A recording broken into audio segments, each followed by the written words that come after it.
तो मेरे बेटा सबसे पहले क्वेश्चन नंबर 19 में कहा गया है कि देयर इज ए स्क्वायर,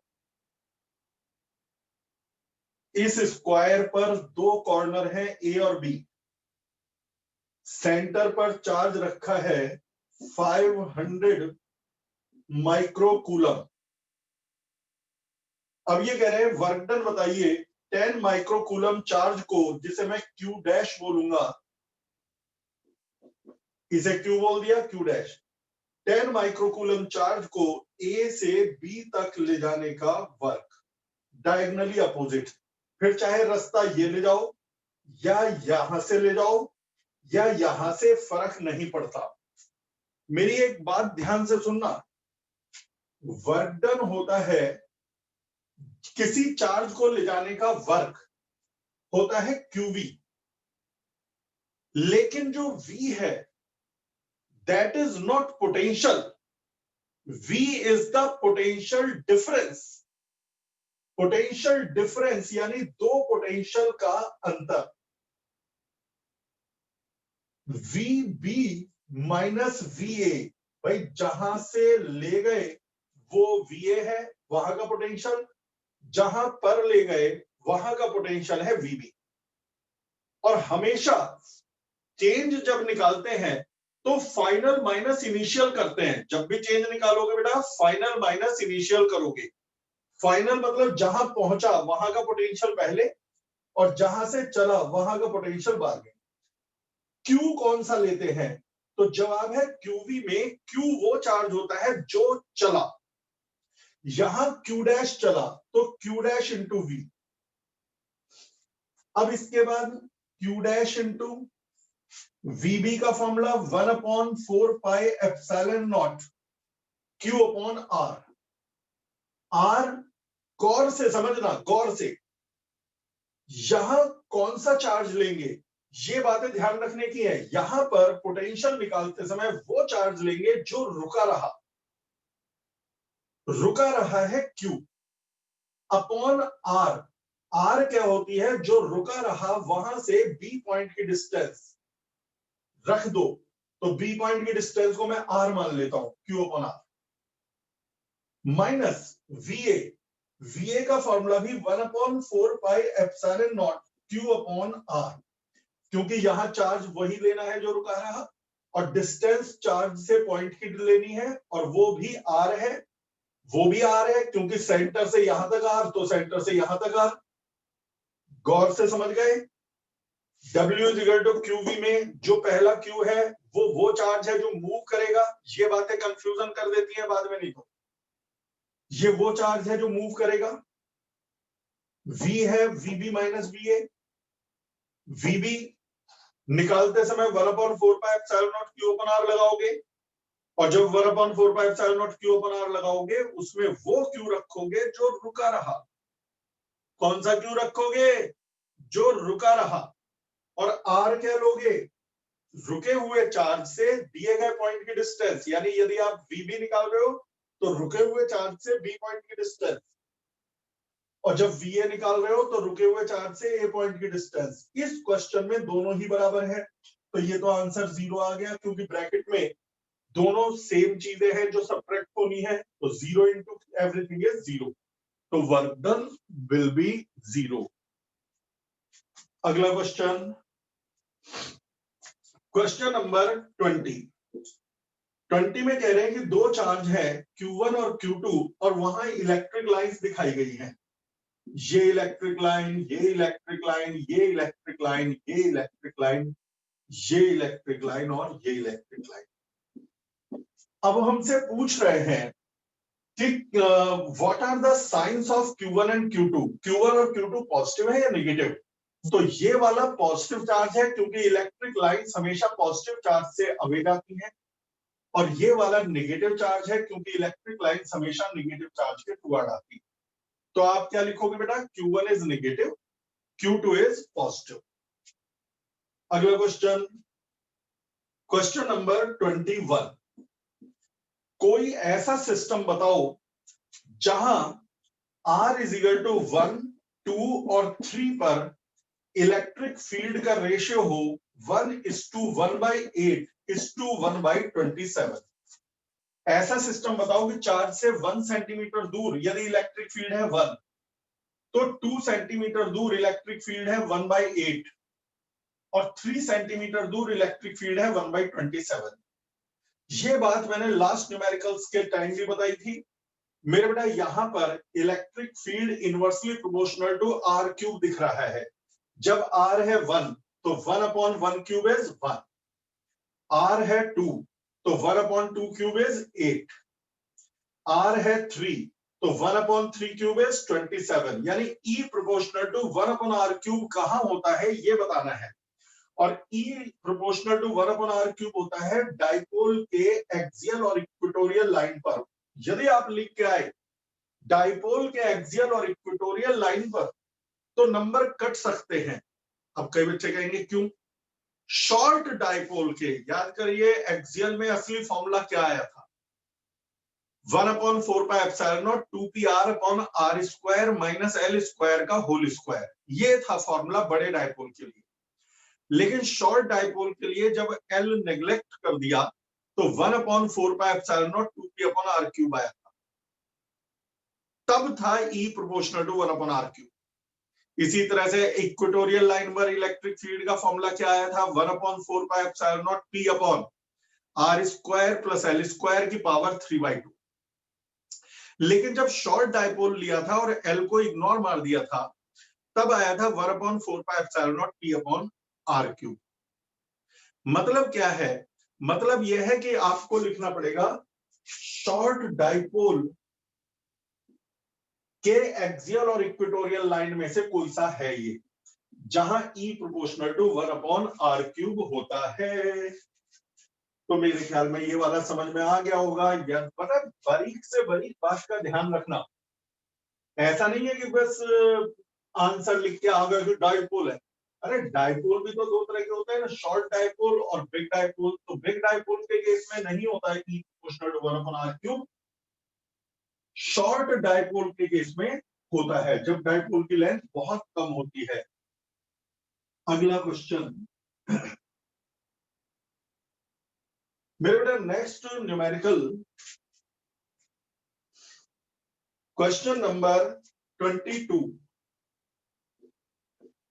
22 में कहते हैं an electric dipole has length 8 centimetre. Dipole की लेंथ को 12 कहा जाता है, लेंथ 8 सेंटीमीटर यानी 0.08 metre. Placed at 60 degree, theta दे रखा है, फ्रॉम द इलेक्ट्रिक फील्ड, पता नहीं कितना इलेक्ट्रिक फील्ड है। फिर ये कह रहे हैं कि बेटा इट एक्सपीरियंसेस अ टॉर्क, इस पे टॉर्क लगता है, कितना लगता है 8√8 newton metre. Calculate electric field and potential energy if, आपको एक तो इलेक्ट्रिक फील्ड बताना है और पोटेंशियल एनर्जी बतानी है यदि चार्ज है 4 नैनो कूलम। दरअसल डाइपोल में दो चार्ज होते हैं, +4 नैनो कूलम होगा और -4 नैनो कूलम होगा, लेकिन ना हम प्लस लेते ना माइनस लेते, हम मैग्नीट्यूड लेते हैं।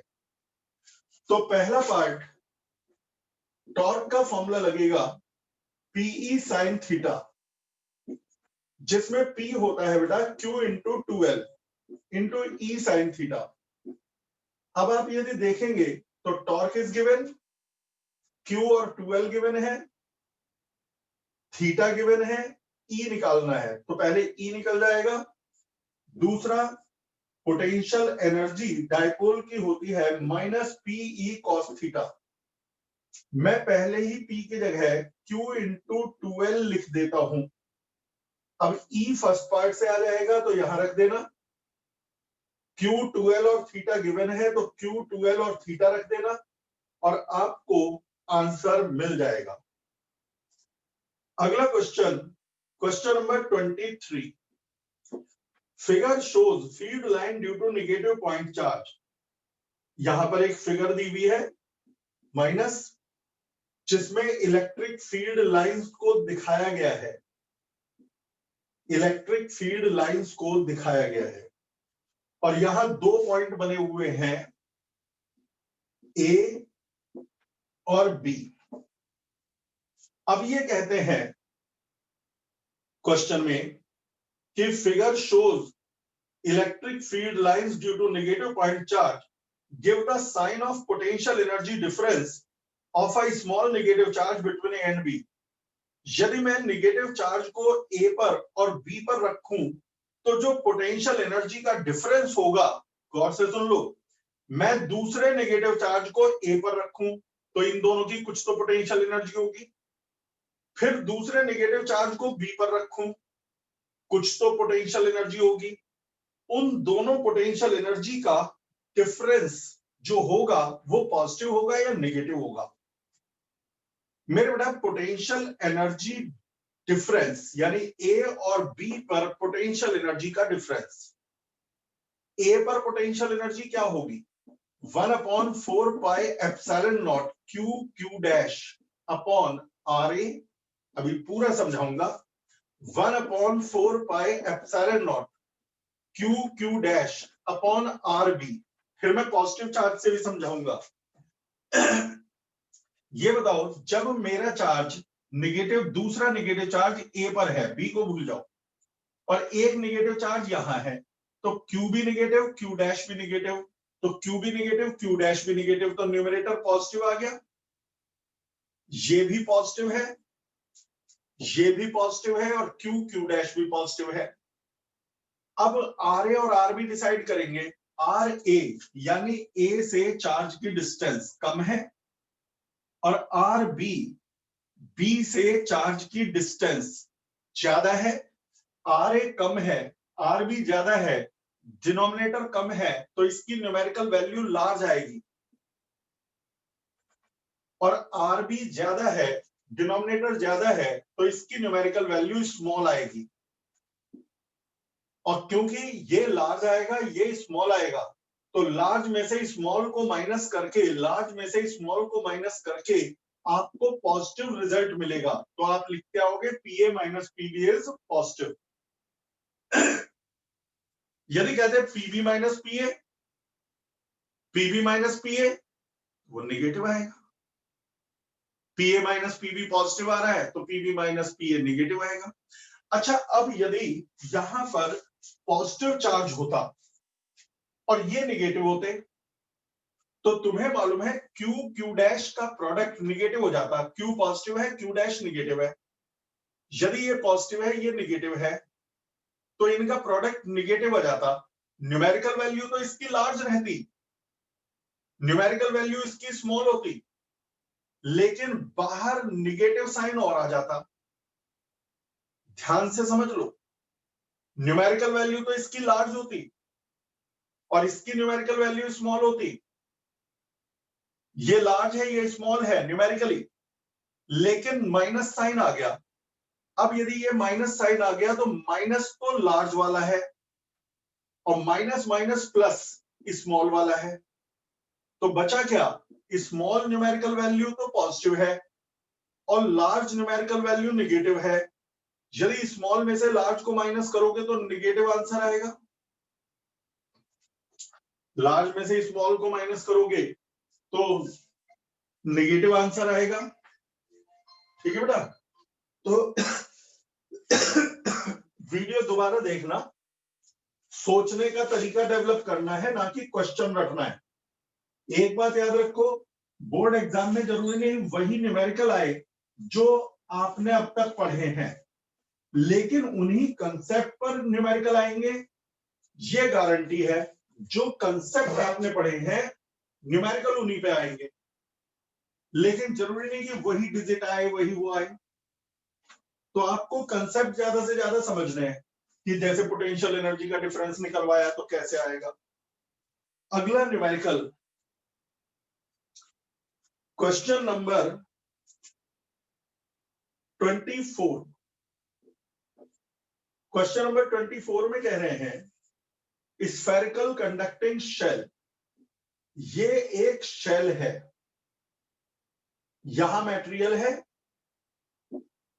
और बीच में हॉलो है। ये सारा मटेरियल है, बीच में हॉलो है। अब वो कह रहे हैं कि इसके सेंटर पर चार्ज कैपिटल क्यू रखा है और इस स्फीयर को चार्ज स्मॉल क्यू दिया गया है। अंदर की रेडियस r1 है, बाहर की रेडियस r2 है।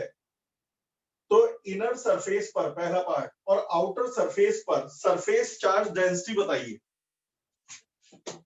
मैं जो सिखा रहा हूं गौर से सुनिएगा, जो कंडक्टिंग स्फीयर का चार्ज है वो हमेशा आउटर सरफेस पर एग्जिस्ट करता है, यानी कि ये जो चार्ज Q है ये आउटर सरफेस पर आ जाएगा। जो आपने बाहर वाले मेटल स्फीयर को दिया वो सारा आउटर स्पेस पर आ जाएगा।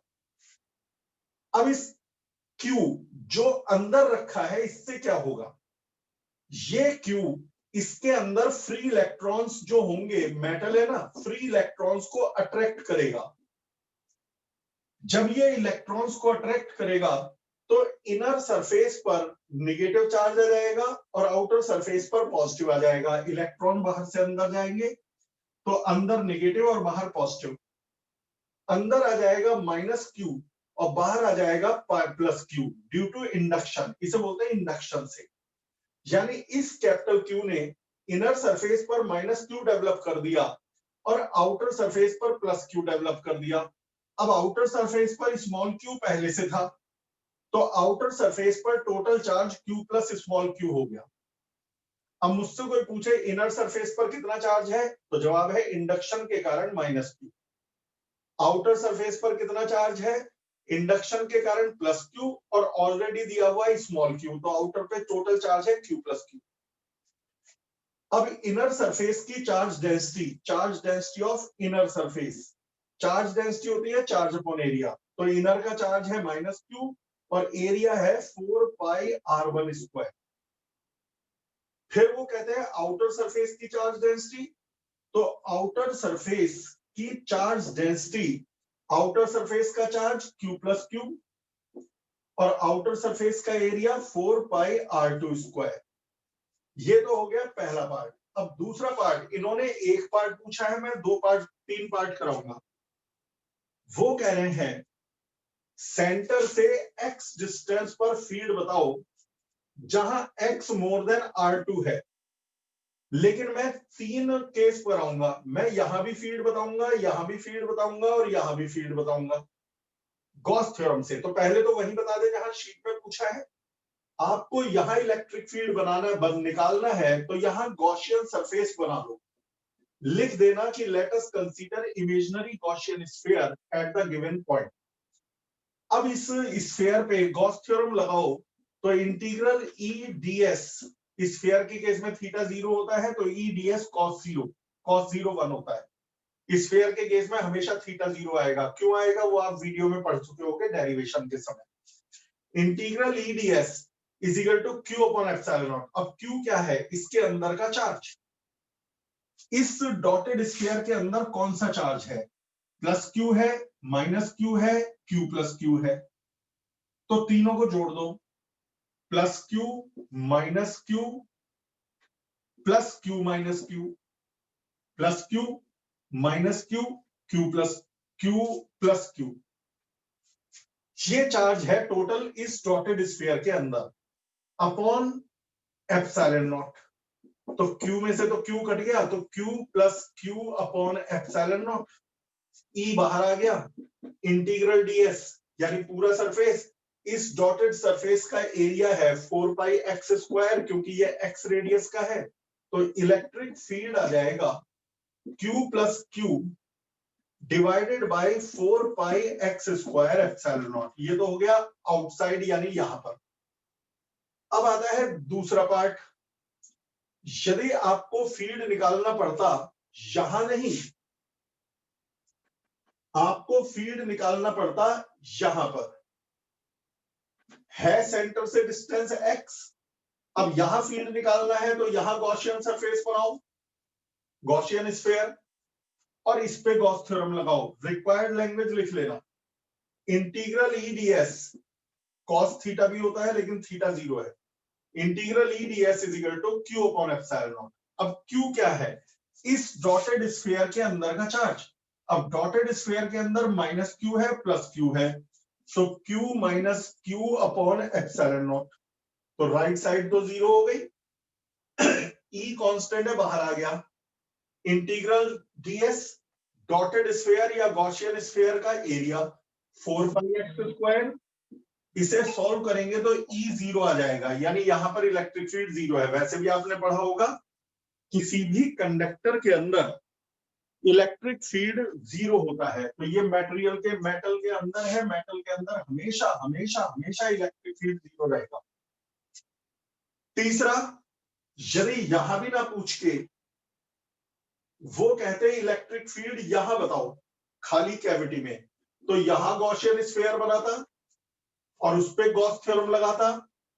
Integral EDS is equal to Q upon epsilon naught. अब डॉटेड स्फीयर के अंदर सिर्फ एक क्यू है, तो Q upon epsilon naught. E constant है, बाहर आ गया। Integral DX 4πx² is equal to Q upon epsilon not.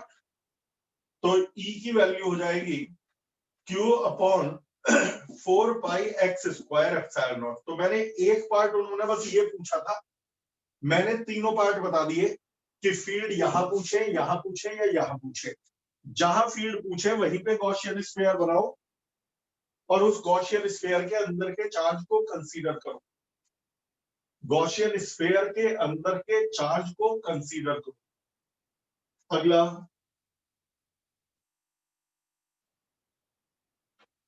Twenty 25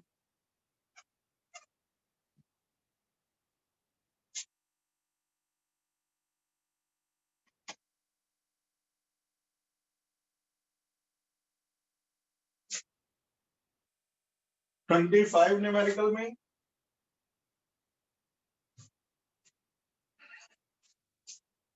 कह रहे हैं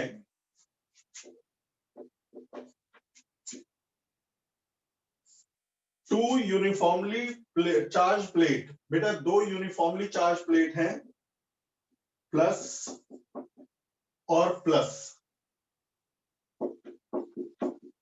charge density plus sigma and minus sigma, यानी ये प्लस और माइनस है। किस पे प्लस किस पे माइनस है? ये प्लस सिग्मा है और ये माइनस सिग्मा है चार्ज डेंसिटी। ठीक, ये एक्स जेड प्लेन में है, यानी ये साइड एक्स है, ये साइड जेड है। तो ऑब्वियसली ये वाली साइड वाई हो गई, ऊपर प्लस वाई नीचे माइनस वाई। ये प्लेट ऐसे रखी हुई है लाइक दिस, एक साइड एक्स एक साइड जेड। तो ये वाली कौन सी हो गई? वाई। तो ये है वाई एक्सिस, ऊपर प्लस वाई नीचे माइनस वाई। अब वो कह रहे हैं पहला पार्ट, इसमें इक्विपोटेंशियल सरफेस ड्रॉ करिए। मेरे बेटा एक बात बताओ, इक्विपोटेंशियल सरफेस, तुम जानते हो इलेक्ट्रिक फील्ड प्लस से माइनस की तरफ जाता है, प्लस से माइनस की तरफ जाता है। और इक्विपोटेंशियल सरफेस हमेशा इलेक्ट्रिक फील्ड के परपेंडिकुलर होते हैं, यानी ये भी इलेक्ट्रिक इक्विपोटेंशियल है, ये भी इक्विपोटेंशियल है, ये भी इक्विपोटेंशियल है, ये भी इक्विपोटेंशियल है। यानी इलेक्ट्रिक फील्ड ये हो गया, इक्विपोटेंशियल सरफेस बीच में कितने भी बना दो, सभी जो इलेक्ट्रिक फील्ड के परपेंडिकुलर हैं वो इक्विपोटेंशियल सरफेस। अच्छा, जो ये फील्ड है यूनिफॉर्म होता है। मैं तुम्हें एक बात बताऊं, यदि फील्ड, ध्यान से सुन लेना, यूनिफॉर्म होता है तो इक्विपोटेंशियल सरफेस बराबर डिस्टेंस पर आते हैं। जितनी डिस्टेंस यहां उतनी ही डिस्टेंस यहां, उतनी ही डिस्टेंस यहां, यदि इलेक्ट्रिक फील्ड यूनिफॉर्म है। लेकिन यदि इलेक्ट्रिक फील्ड वेरिएबल है, यहां वीक फील्ड, यहां स्ट्रॉन्ग फील्ड और यहां स्ट्रॉन्ग फील्ड, जहां वीक फील्ड है वहां इक्विपोटेंशियल सरफेस दूर दूर बनते हैं। जब स्ट्रॉन्ग होता है तो इक्विपोटेंशियल सरफेस का गैप कम हो जाता है, और जब बहुत स्ट्रॉन्ग होता है तो गैप और कम हो जाता है। तो यदि कोई मुझसे कहे इसमें इनइक्विपोटेंशियल और इनइक्विपोटेंशियल से क्या अंदाजा लगा सकते हो, तो जवाब है यदि यहां पर इक्विपोटेंशियल सरफेस का गैप बराबर है तो इलेक्ट्रिक फील्ड यूनिफॉर्म है। यहां गैप अनइक्वल है तो इलेक्ट्रिक फील्ड नॉन यूनिफॉर्म है। जहां गैप ज्यादा है इलेक्ट्रिक फील्ड कमजोर है, वीक है, और जहां गैप कम है वहां इलेक्ट्रिक फील्ड स्ट्रॉन्ग है, हाई है। समझ में आ गया? अगला पॉइंट, बस यही कह रहे थे। अच्छा, अब इसमें एक बात और कही, यदि बीच में हमने एक निगेटिव चार्ज को रखा और वो स्टेशनरी हो गया तो उसका मास बताइए। एक बात सुन, ये स्टेशनरी क्यों होगा? निगेटिव चार्ज इलेक्ट्रिक फील्ड के अपोजिट फोर्स महसूस करता है, QE. Negative charge is pulled against the direction of field, positive charge is pulled in the direction of field. तो ये नेगेटिव चार्ज फील्ड के अपोजिट फोर्स महसूस करता है, तो इलेक्ट्रिक फोर्स क्यूई लगेगा ऊपर, एमजी लगेगा नीचे। अब क्योंकि ये स्टेशनरी है तो QE is equal to MG हो जाएगा, जिससे इसका मास आ जाएगा क्यूई अपॉन जी। यदि कहीं इलेक्ट्रिक फील्ड बताओ तो mg अपॉन क्यू, मतलब इक्वेशन यही लगेगी। यदि ये स्टेशनरी है तो भैया इक्वेशन तो यही लगनी है। आया समझ में? Question number 26, draw equipotential surfaces. किस किस के लिए? नंबर 1, यूनिफॉर्म इलेक्ट्रिक फील्ड इन जेड डायरेक्शन। मेरे बेटा ये है एक्स एक्सिस, ये है वाई एक्सिस और ये है जेड एक्सिस। इलेक्ट्रिक फील्ड है जेड के अलाउ, इलेक्ट्रिक फील्ड है जेड के अलोंग, तो इक्विपोटेंशियल इसके परपेंडिकुलर होते हैं, तो इक्विपोटेंशियल होंगे एक्स वाई प्लेन में इलेक्ट्रिक फील्ड होंगे। अब जेड बोर्ड पे तो यही बनेगा, दरअसल जेड ये है, इक्विपोटेंशियल बनेंगे एक्स वाई प्लेन में। यानी पहला इक्विपोटेंशियल, दूसरा इक्विपोटेंशियल, तीसरा इक्विपोटेंशियल, चौथा इक्विपोटेंशियल, सब एक्स वाई प्लेन में बनेंगे। और जो गैप यहां रखोगे वही गैप यहां रखोगे, वही गैप यहां रखोगे, क्योंकि यूनिफॉर्म इलेक्ट्रिक फील्ड बोला। यूनिफॉर्म इलेक्ट्रिक फील्ड में इक्विपोटेंशियल सरफेसेस की गैपिंग बराबर होती है। दूसरा, field that uniformly increases in Z direction, यानी है तो पिछली बार जैसा एक्स एक्सिस, वाई एक्सिस और जेड एक्सिस। वो कह रहे हैं इलेक्ट्रिक फील्ड लगातार इंक्रीज हो रहा है, यहां कम फील्ड, यहां ज्यादा फील्ड, यहां और ज्यादा फील्ड। तो अब की बार शुरू में गैप ज्यादा होगा, बाद में गैप कम होगा, बाद में गैप और कम होगा। यदि आप नोटिस करें, शुरू में गैप बहुत ज्यादा है इक्विपोटेंशियल सरफेस का, क्योंकि फील्ड वीक है। फिर गैप कुछ कम हो गया क्योंकि फील्ड स्ट्रांग हो गया। फिर गैप और कम कर दिया, फील्ड और स्ट्रांग हो गया। तो ये आपका आ गया। कई बार बच्चे कहते हैं, एक एक्स्ट्रा बता रहा हूं, कि एक पॉइंट चार्ज है, उसके चारों तरफ इक्विपोटेंशियल बताओ। तो बेटा सबको पता है स्फेरिकल होते हैं, पॉइंट चार्ज के चारों तरफ स्फेरिकल होते हैं। लेकिन स्फेरिकल में शुरू में गैप ज्यादा होता है, फिर गैप कम होता है, फिर गैप और कम, उल्टा बना दिया। शुरू में गैप कम होता है, फिर गैप ज्यादा होता है, फिर गैप और ज्यादा होता है। कारण ये चार्ज है, चार्ज के पास स्ट्रॉन्ग फील्ड है, स्ट्रॉन्ग फील्ड में इक्विपोटेंशियल का गैप कम है। चार्ज से दूर जाने पर फील्ड वीक हो गया तो इक्विपोटेंशियल का गैप ज्यादा हो गया, और दूर जाने पर फील्ड और वीक हो गया तो गैप और ज्यादा हो गया। तो चार्ज, कोई भी फील्ड बनाओ, इक्विपोटेंशियल सरफेस बनाओ, तो याद रखना जहां स्ट्रॉन्ग फील्ड होगा वहां चार्जेस की सेपरेशन ज्यादा वो कम रखी जाएगी, और जहां वीक फील्ड होगा वहां चार्जेस की सेपरेशन ज्यादा रखी जाएगी। किसी भी चार्ज के नजदीक स्ट्रॉन्ग फील्ड होता है, तो इसलिए चार्ज के नजदीक इक्विपोटेंशियल सरफेस पास पास होते हैं। चार्ज से दूर वीक फील्ड होता है, और वीक फील्ड होने के कारण इक्विपोटेंशियल सरफेसेस के गैप बढ़ जाते हैं। लेकिन इनफाइनाइट प्लेन शीट के केस में, infinite thin plane sheet of charge के केस में, शीट के पास भी वही फील्ड होता है, यदि आपको याद हो, सिग्मा अपॉन 2 एप्सिलॉन नॉट, और फील्ड से दूर भी वही फील्ड होता है। तो उस केस में इक्विपोटेंशियल सरफेसेस की जो सेपरेशन है वो कांस्टेंट रहती है, जितनी पहले उतनी ही बाद में। तो मेरे ख्याल में आपको ये तो समझ में आ गया। अगला क्वेश्चन मेरे बेटा, क्वेश्चन नंबर 20 नहीं, अभी इसका और पार्ट भी है। Single positive charge at the origin, ये है सी पार्ट। एक पॉजिटिव चार्ज है ओरिजिन पर, यहां पर, तो तुम्हें मालूम है चार्ज के पास स्ट्रॉन्ग फील्ड होगा तो इक्विपोटेंशियल सरफेस नजदीक बनेंगे, फिर उनका सेपरेशन बढ़ेगा इक्विपोटेंशियल सरफेस का, फिर सेपरेशन और बढ़ेगा और बढ़ेगा। तो आप देख रहे हो शुरू में सेपरेशन कम है, फिर ज्यादा है, फिर और ज्यादा है, फिर और ज्यादा है। ये है सी पार्ट। सी के बाद D part, uniform grid consisting of long equally spaced parallel wire.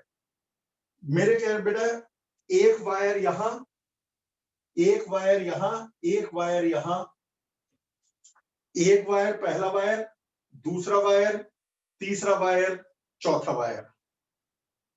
तो तुम्हें मालूम है ये वायर ना अंदर को जा रहा है, अंदर को, तो इसका इक्विपोटेंशियल सरफेस, इसका इक्विपोटेंशियल सरफेस और इसका इक्विपोटेंशियल सरफेस मर्ज हो जाएंगे। शुरू में पास पास रहेंगे, तीनों के मर्ज हो गए।